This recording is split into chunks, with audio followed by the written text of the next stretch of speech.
আজকে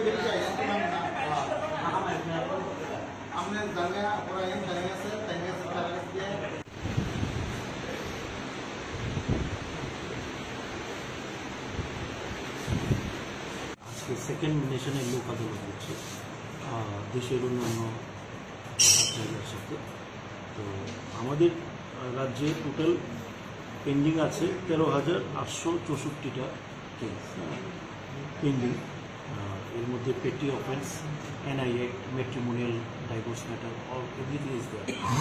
তো আজকে শুরু হয়েছে 10:30 নাগাদ, কিন্তু বৃষ্টিটা এমন সময় নামলো যার জন্য লিটিগেন্টসদের আসতে খুব অসুবিধা হচ্ছে, এবং একটা পেট্রোল ক্রাইসিসও আরেকটা অ্যাসপেক্ট, যার জন্য এবার মনে হয় ডিসপোজাল রেট তাও এখন পর্যন্ত প্রায় 700-র মতো ডিসপোজাল আছে সারা স্টেটের, যা এখন পর্যন্ত খবর। আমরা আশা করছি এটা আরও বাড়বে, বেড়ে যাবে, দিন যত ভালো হবে। লিটিগেন্টসরা আসা শুরু হয়েছে, তো ভালোই রেসপন্স এখন পর্যন্ত আছে। যারা এখনো আসেনি তাদের উদ্দেশ্যে কি বলবো?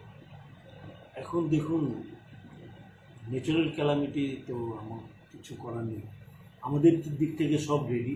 আমরা তো চাইছি লিটিগেন্টসদের সাহায্য করতে, যাতে এটার উদ্দেশ্য কি, লিগাল সার্ভিস অথরিটি আমাদের যে সার্ভিস দিই সেটা হচ্ছে লিটিগেন্টসদের যাতে কোনো রকম অসুবিধায় না পড়তে হয়, বারবার কোর্টে যাতে না আসতে হয়, এবং যাতে আলোচনার মাধ্যমে দুপক্ষই যাতে খুশি মনে বাড়িতে যেতে ফিরতে পারে, এটাই উদ্দেশ্য। যার জন্য আমরা যথাযথ ব্যবস্থা নিই।